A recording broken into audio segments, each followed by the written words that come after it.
안녕하십니까. 신의균의 국방TV 데일리 디펜스입니다. 자, 이번 시간에는요, 정말 우려스러운 이야기, 전 자꾸 우려스러운 이야기만 들려드리는 것 같아서 죄송합니다. 한국, 미국에 버림받나 풍전등화 대한민국입니다. 정말 풍전등화 대한민국입니다. 제가 왜 이런 이야기를 하냐면은, 자, 우리 미국의 고위급, 북한과 고위급 회담을 하는 바로 당사자죠. 마이크 폼페이오 미국 국무부 장관입니다. 마이크 폼페이오 국무부 장관이 뭐라고 했냐? 바로 이렇게 이야기를 했습니다. 우리는 북한과의 대화에서 많은 진전을 이루고 있다. 미국 국민들에 대한 위험을 어떻게 하면 계속 줄여나갈 수 있을지에 대해 많은 아이디어로 대화하고 있다. 자, 결정적인 이야기가 나옵니다. 궁극적인 목표는 미국 국민의 안전이다. 자, 북한과의 대화의 궁극적인 목표가 미국 국민의 안전이다. 이렇게 이야기한 겁니다. 전 세계의 핵 관련한 질서를 지키겠다. 또 우리 동맹국의 안전을 지켜야 되겠다. 이런 것들이 그동안 사실은 우리가 귀에 못이 박도록 들어왔던 미국의 스탠스였습니다. 그런데 그런 이야기가 없고 뭐 질서, 자유 뭐 이런 게 없고 궁극적인 목표는 미국 국민의 안전이다. 이렇게 지금 이야기를 해버렸습니다. 제가 어제 뭐 간단한 이런 이야기를 조금 들려드렸는데 지금 그에서 훨씬 더 이제 진전된 또 보충된 이야기예요. 그러면은 미국은 자기네들을 공격할 수 있는 북한의 ICBM, 즉 대륙간 탄도미사일 정도만 제거를 하면 미국 국민은 안전하니까 문제가 없다.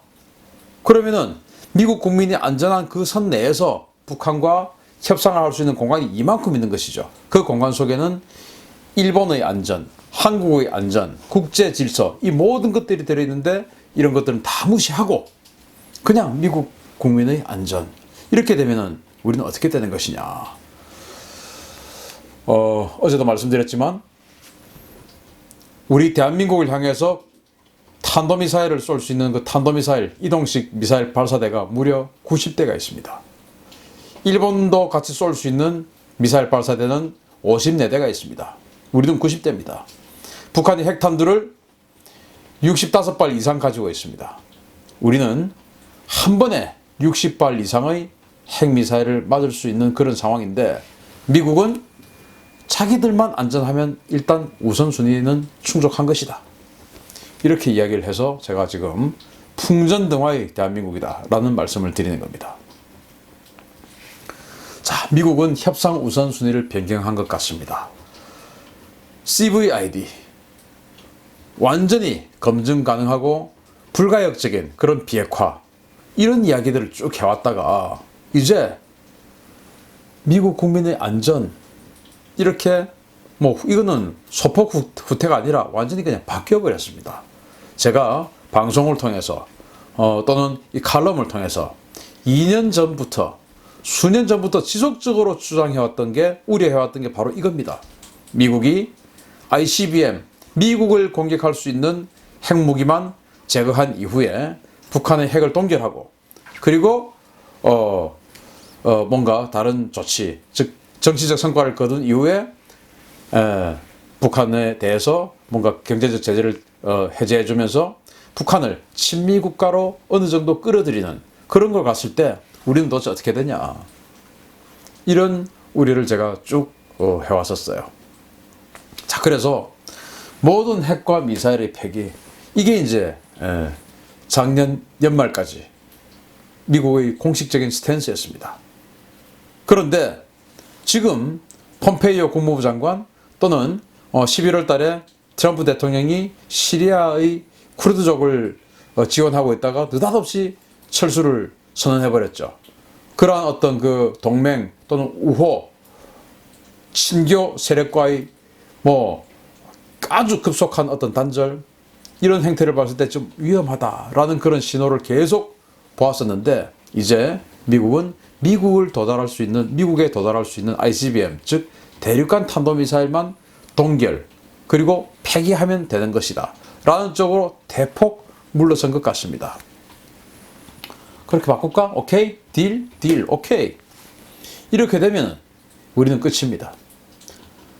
얼마 후에 미국과 북한의 제2차 미북 정상회담이 열릴 것으로 예상이 되는데 거기에서 이런 이야기가 나왔다 그러면 우리는 사실 끝입니다. 그런데 제가 어제 말씀드렸듯이 이랬는데 우리가 개성공단 열어줘서 거기에 기업들 집어넣어 가지고 어마어마한 인건비가 북한으로 들어가게끔 해주고 그 인건비의 전부는 뭡니까? 김정은의 통치자금입니다. 그렇게 됐을 때 과연 우리 대한민국이 안전할까? 북한은 핵무기를 60여 발이나 가지고 있고 그리고 이제 정권이 생존할 수 있는 돈도 들어오고 그런 상태에서 우리는 뭐가 될 것이냐? 정말 우려스럽지 않을 수가 없습니다. 자, 미국이 그럼 왜 이렇게 됐습니까? 불과 몇 달 전만 해도 CVID를 주장하고 완전히 북한의 어떤 그 핵폐기, 돌이킬 수 없는 핵폐기를 주장해왔던 미국이 왜 이렇게 변했습니까? 저는 우리 정부에게 상당한 책임이 있다고 생각합니다. 상당한 책임이 있죠. 우리 정부가 이 새 정부가 트럼프 대통령을 비롯한 미국에게 지속적으로 어떻게 주장해왔습니까? 전시작전 통제권 빨리 내놔라. 빨리 바꾸자. 우리가 해야 된다. 이렇게 이야기를 하죠. 미국은 자기들의 압도적인 군사력을 여기에 투사해 주기 때문에 전시작전 통제권을 자기네들이 가지고 있었던 것이다라고 생각을 하는데 우리는 기분 나쁘다. 전 세계에 무리 말고 자신들의 주권국가의 이 군사력의 작전 통제권을 미국에게 맡겨놓은 나라가 그 어디 있냐? 그러니까 우리가 받아와야 된다. 이렇게 주장하는 것이죠. 왜 없습니까? 미국과 동맹을 맺고 있는 나라들 거의 대부분이 그러고 있죠. 나토, 유럽 국가들 전부 나토 아닙니까? 거기에 총사령관이 누굽니까? 미국군입니다. 일본은 전시작전 통제권이라는 게 없죠. 전쟁을 할 수 없는 국가인데 일본은 없는데 우리는 있다. 이제 이렇게 주장을 하죠. 일본은 전시작전 통제권이라는 개념이 있을 수가 없어요. 아직은 전쟁을 할 수 있는 나라가 아니기 때문에요. 그렇기 때문에 뭐 일본의 예를 들어서 우리가 지금 굉장히 우리만 이상하게 독특한 어떤 그런 존재다 이렇게 하는 것도 맞지 않고 저는 오히려 바꾸어서 미국이라는 이 압도적인 유사일에 로마 시대부터 시작해서 전 세계 모든 국가 통틀어서 가장 강력한 군사력을 가진 그 군사력을 우리가 마음대로 활용할 수 있다. 얼마나 좋은 제도냐 라고 저는 반론을 제기합니다. 그런데 우리 정부는 기분 나쁘다 빨리 내놔라 이거죠. 자, 방위비 분담금 물론 방위비 분담금 적게 주고 덜 주고 안 주고 하면 더 좋겠죠. 미국의 저 압도적인 군사력을 우리가 사용하면서 돈 안 주고 쓰면 얼마나 좋습니까? 또 적게 주고 사용하면 얼마나 더 좋습니까? 그런데 트럼프 대통령이 선거 운동을 하던 시절부터 한국에게 돈 다 받겠다라고 공약을 제시했던 사람이에요. 그런데 우리 정부는 아직까지 그 어떤 준비도 해오지 않고 있다가 사드라는 아주 기막힌 카드를 갖고 있었음에도 불구하고 그것을 헛되이 날려버리고 지금 방위비 분담금 올려달라고 하는데 우리는 물가 인상분만 준비했다 이겁니다. 물가 인상분만. 그 5년 전 해서 지금까지 물가 인상분만 조금 더 준비했으니까 그것만 가지고 말자. 이게 지금 미국이 트럼프 대통령은 후보 시절에 선거 공약을 한국에게 다 받겠다, 2배로 받겠다 라고 한 사람에게 말이 통하는 소리겠습니까? 말이 안 통하면 통하게끔 우리의 그동안의 우세적인 카드를 가지고 조정을 했었어야죠. 사드나 이런 걸 가지고. 그거 안 했지 않습니까? 우리 민족의 운명은 우리가 결정한다 라고 이야기를 했습니다. 어디서 이야기했습니까? 평양에서 10만 군중 앞에서 직접 마이크를 들고 이야기를 했습니다. 그 마이크 평양 군중만 봤을까요? 우리 국민들만 기쁜 마음으로 봤을까요? 아니죠. 미국도 봅니다. 트럼프 대통령 생중계로 안 받겠지만은 보고를 다 받았겠죠. 우리 민족의 운명 우리가 결정한다. 외세를 배격하자. 이거 아니겠습니까? 그 외세 가로치고 누구겠습니까? 미국. 그걸 왜 모르겠습니까? 자, 북한 제재 해제하자. 제재를 해제하고 먼저 지원하면 북한이 비핵화할 거야 라고 계속 우리는 공사도 시작하지 않는 기차 연결식을 착공을 하고 뭔가 계속 엇박자를 내고 있어요. 그러니 계속 그런 식으로 미국의 협상 일선에서 협상하는 사람들 또는 그 뒤에서 보고받는 사람들에게 계속 잔펀치를 때리는 겁니다. 잔펀치도 많이 맞으면 누적됩니다. 큰 펀치 하나 맞는 것도 아프지만은 잔펀치 여러 대 맞는 것도 굉장히 아픕니다. 그렇게 계속 잔펀치를 때리는 거예요. 오죽하면은 폼페이오 국무부 장관이 한국이 너무 빨리 가고 앞서가니까 이거 도저히 안 되겠다. 그래서 한미 워킹그룹이란 거 만들자. 그래서 비건 동아태 담당 특별대표 미국이 임명하고 우리도 임명해서 자 한국 우리하고 똑같이 가자. 이런 제도를 만들었겠습니까? 기가 차는 일이죠. 자, 미국이 FTA, 우리 한미 FTA 이런 것들을 재개정하기 위해서 예고편조로 세탁기 그리고 철강 이런 데다 관세를 딱딱 때렸습니다. 그때 우리 정부가 뭐라고 이야기했습니까? 미국에게 결연하게 대응하겠다 이렇게 이야기했어요. 결연하게 대응하겠다 미국에게. 그런데 중국이 사드 보복하고 중국이 뭐라고 하니까 뭐라고 했습니까? 우리 정부가 똑같은 우리 정부가 소통을 강화하겠다 중국하고. 중국이 우리에게 기분 나쁘게 하면은 우리를 힘들게 하면 소통을 강화해서 해결하려고 하고 미국이 우리에게 힘들게 하면은 결연하게 대응하겠다 이렇게 이야기합니다. 이거 너무 웃기는 거 아닙니까?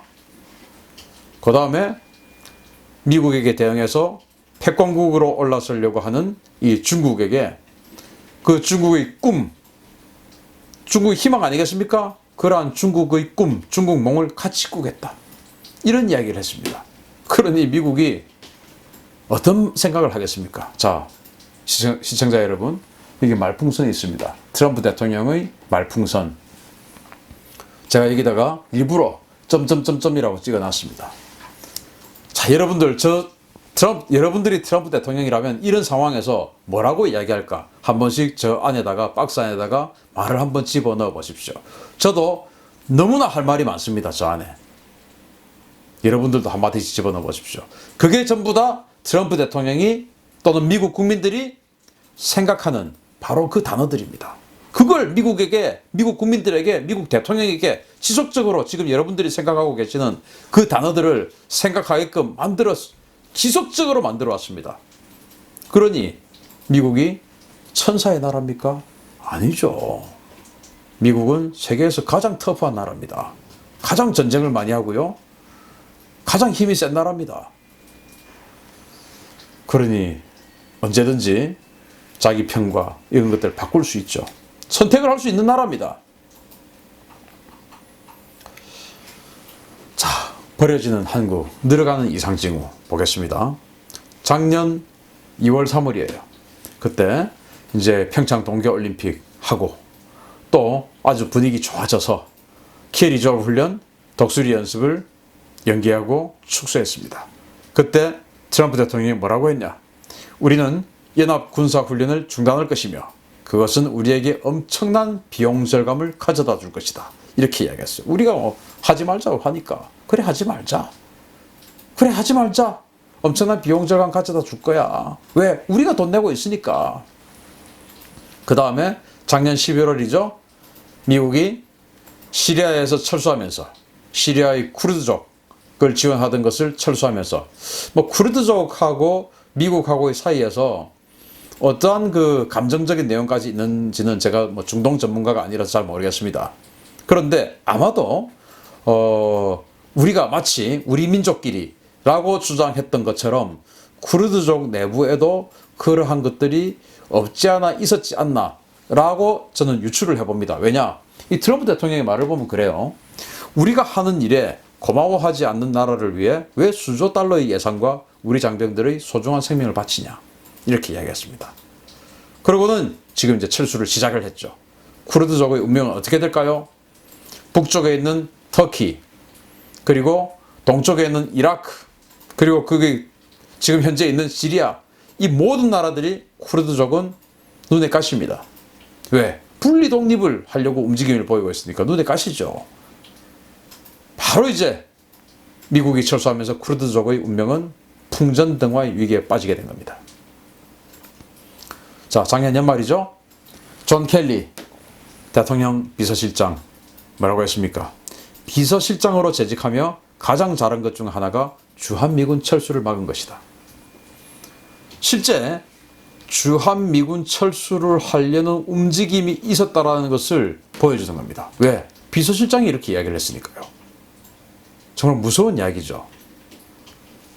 지금 주한미군 철수, 제가 한반도 비핵화다, 조선반도 비핵화다 이런 이야기를 하면서 주한미군 철수에 대해서 지속적으로 지금 말씀드리고 있지 않습니까? 그거 허언이 아닙니다. 정말입니다.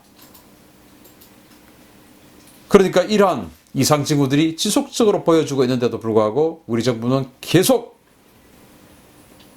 아까 말씀드렸던 이러한 것들, 이런 이야기들을 하고 있는 것입니다.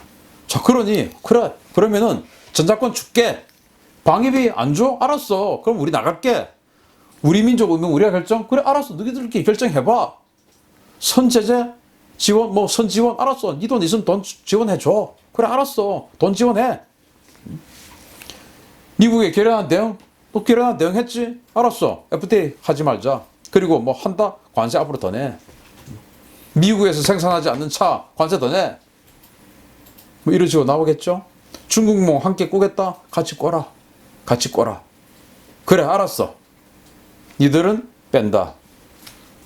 니들은 중국 편이야. 뺀다. 자, 이렇게 되지 않겠습니까? 자, 일본의 주장에 힘을 싣는 미국. 독도가 분쟁 지역이다. 이거 굉장히 위험한 신호죠. 주일 미군 사령부의 홈페이지에 올라왔던 거예요. 주일 미군은 이 서태평양에 주둔하는 군대 중에서 서열이 우리 주한미군보다 아래입니다. 왜? 주한미군 사령관은 4성 장군입니다. 그러나 주일 미군 사령관은 3성 장군이기 때문에 우리보다 서열이 아래예요. 그런데 그런 서열이 아래인 부대의 사령부 홈페이지에 동영상에 이렇게 나와 있습니다. 이 서태평양의 분쟁 지역, 특히 도서 영토 분쟁 지역을 설명을 하면서 러시아와 일본의 북방 사계도서, 즉 쿠릴 열도 사계도서 이 이야기를 합니다. 그리고 여기 중국과 일본의 센가쿠 열도 분쟁, 그리고 중국과 이 동남아시아 국가들 간의 이 사우스 차이나시, 즉 남중국해, 남사군도, 서사군도 영토 분쟁 이렇게 이야기합니다. 이건 다 알고 있는 이야기죠. 그런데 여기다가 우리 동해 중간에다가 딱 점을 찍어놓고 이렇게 이야기합니다. 리앙쿠르락스. 이게 독도를 우리 영토로 인정한다면, 우리 영토로 인정하는 나라들은 이 지도에 독도라고 적습니다. 그리고 우리 게 아니고 일본 거라고 인정하는 지도는 다케시마라고 적습니다. 그런데 이거는 분쟁 지역이다. 한국 거 아니다. 라고 하면은 분쟁 지역의 차원에서 그냥 리앙쿠르락스라고 적습니다. 그런데 미국이 우리와 진정한 동맹이면 또 일본과도 동맹이죠. 그러면은 지금 동맹끼리 각각 일본과 한국은 동맹은 아니지만 자기 미국으로서는 최고의 동맹들인데 그 동맹끼리 애매하고 뭔가 입장 곤란한 것들은 사실은 언급하지 않는 것이 가장 슬기로운 겁니다.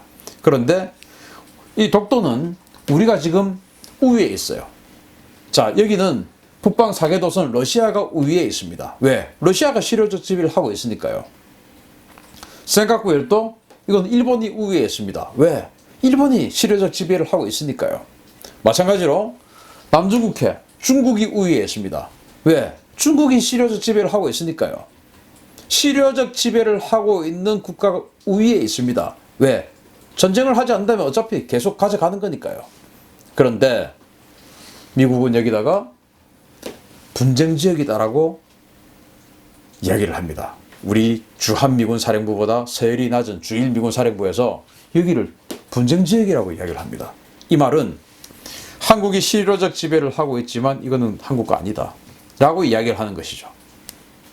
그것은 일본의 주장에 살짝 힘을 보태주는 겁니다. 제 미국의 스탠스가 이런 겁니다. 앞으로는 여기다가 아예 다케시마라고 이야기할지도 모르죠. 이런 식으로 나가다가는 중국몽을 한 개 꼬겠다고 하는데 그래, 그럼 다케시마야. 라고 하면 우리 어떻게 하겠습니까? 그걸 바라십니까? 자, 멀어지는 한국과 미국, 그 대신 밀착하는 미국과 일본입니다. 우리 한국 해병대 항상 미국하고 합동 상륙훈련, 사단급 상륙훈련, 연대급 상륙훈련 지속적으로 해왔죠. 1년에 한 번씩, 두 번씩 계속 해왔습니다. 그런데 작년부터 안 하고 있죠. 조그만 중대급 훈련 이런 거나 하고 있지, 그런 사단급 훈련 이런 걸 안 하고 있습니다. 그 대신 미국 해병대는 훈련해야 되니까 어디 가서 합니까? 이제 일본 자위대하고 합니다. 일본은 육상자위대에 수륙기동단이라는 해병대와 유사한 조직을 만들어서 그 수륙기동단과 미 해병대가 지금 작년 하반기에 아주 많은 훈련을 했습니다. 이제 한국하고 안 한다 이거죠. 한국이 안 한다고 하니까 그래 알았어. 그럼 우리 다른 사람 찾지. 일본 하자. 일본은 땡큐죠. 근데 이 상륙부대라고 하는 것은 지극히 공격적인 부대입니다. 지극히 공격적인 부대. 전수방위해야 되는 일본이 왜 상륙부대가 필요합니까? 그것은 미국의 보조를 맞춰서 공격부대를 만든다는 것이죠. 미국을 핑계 삼아, 방패 삼아 공격부대를 만드는 것이죠. 둘의 전략적 이익이 맞아떨어지는 것입니다. 한국 빼고 이렇게 가는 것입니다. 자, 그 다음에 미국의 B-52 전략폭격기 계속 폭격 훈련하는 데는 항상 우리 한국 공군이 F-15K, F-16이 그 자리를 차지하고 있었어요. 우리 한국 공군이 호위를 해줬습니다. 왜? 폭격 훈련이니까. 이 서태평양에서 동북아시아에서 폭격 훈련을 하면 폭격할 때가 어디입니까? 북한 아닙니까? 당연히 우리가 호위를 해야죠. 그런데 이제는 우리가 훈련을 안 해주니 또 김정은이가 뭐라고 했습니까? 신년사에 미국의 전략자산을 한국으로 데리고 오지 마라. 그렇게 했지 않습니까? 지금 그런 어떤 그 김정은의, 이거는 뭐 김정은이 자기 북한에다가 내리는 어떤 그 교시인데, 마치 김정은의 그 신년사가 우리 남한에도, 우리 대한민국에도 마치 교시처럼 지금 그걸 가지고 이거 하면 김정은의 신년사에 좀 저촉되는데, 이렇게 지금 눈동자를 굴리고 있는 공무원들이 너무 많습니다. 기가 차는 이야기죠. 김정은이 우리 대통령입니까? 우리 어버이 수령입니까? 그래서 김정은이가 전략자산 가지고 오지 마라. 그러니까 이제 앞으로 더 안 오겠죠. 그러면은 자, 이 미국의 폭격기 옆에는 지금 일본 항공자위대의 F-15J 전투기가 있습니다. 일본은 전수방위, 즉 자기들을 공격해오는 국가들을 격파하는 그 전수방위만 해야 되는 나라인데, 남의 나라를 폭격하러 가는데 왜 같이 갑니까? 이것은 일본 군대의 성격을 바꾸겠다는 것이죠. 우리가 안 해주니까 미국은 뭔가 자기들하고 연합작전할 군대가 필요하니 이제 일본을 선택하는 겁니다. 아베는 트럼프 옆에 바싹 붙어 있죠. 찰싹 붙어 있습니다. 우리는 중국몽을 꾸는 것이죠. 1950년 1월 12일 날 미국의 국무부 장관 딘 애치슨이 우리나라를 뺐습니다. 극동지역의 방어선에서. 어떻게 했냐? 바로 이 소련의 태평양 함대, 블라디보스토크의 태평양 함대가 태평양으로 진출해서 하와이를 때리든지 LA, 샌프란시스코를 때리는 것을 방어하기 위해서 필리핀의 수빅, 그리고 일본의 요코스카, 여기에다가 7함대를 분산 배치해서 태평양 함대가 태평양으로 진출하는 것을 막자. 이것만 하면 된다. 공세적인 작전은 유럽에서, 독일에서 시작이다. 이렇게 해서 한국을 빼버렸습니다. 우리는 어떻게 됐죠? 6.25를 당했죠. 수백만 명이 죽거나 다치고 지금도 불행을 겪고 있죠. 그게 바로 애치슨 라인입니다. 그런데 21세기에 애치슨은 없습니다. 그런데 우리 문재인 대통령 발, 중국몽을 같이 꾸고 있는 문재인 대통령 발, 새로운 애치슨 라인이 지금 생길 거 아닌가. 너무나 걱정이 됩니다. 우리 민족끼리, 우리 민족의 문제는 우리 민족끼리 해결하겠다. 중국몽을 함께 꾸겠다. 이런 것들로 인해서 새로운 애치슨 라인, 그래 꿔라, 꿈꿔라, 그리고 니들끼리 해결해라 라고 하고 일본으로 군사적 파트너를, 핵심 파트너를 바꿔버리고 주한미군 철수하고 일본을 포스타로 만들자. 서태평양 또는 동아시아 사령부를 따로 만들자 여기다가 했을 때 우리가 어떻게 감당하겠습니까? 우리 조국과 이 후손을 걱정하시는 우리 정말 보편적인 시민 여러분, 시청자 여러분, 이런 것들을 다 같이 공감을 하면서 정말 힘들어도 댓글 달아주시고, 우리 이 유튜브 공간에서 뿐만 아니고 이 유튜브 공간에서 아무리 떠들어봐야 이 사람들 듣지 않습니다. 왜? 여기는 우리들끼리의 공간이기 때문에, 여기에서 또 알게 된 정보를 가지고 이 유튜브 공간이 아닌 다른 공간, 인터넷 공간으로 가야 됩니다. 페이스북으로 가야 됩니다. 페이스북, 또 네이버, 다음 이런 데서 댓글 적으셔야 됩니다. 아니다, 이렇게 하면 큰일 난다, 댓글 적으셔야 됩니다. 여러분들 부디 그런 것들이 우리나라 지키고 우리 후손을 지키는 그런 것이라 생각하고 하루에 한 번씩 댓글 꼭 적어주십시오. 그게 나라 지키는 일입니다. 우리 후손들에게 이 좋은, 이 아름다운 대한민국 물려주는 길입니다. 우리 후손들에게 조선민주주의 인민공화국을 물려줘서는 안 됩니다. 우리 후손들이 요덕 수용소에 갔어야 되겠습니까? 안 되죠. 힘을 모읍시다. 신인균의 국방TV 데일리 디펜스 오늘 마치겠습니다. 감사합니다.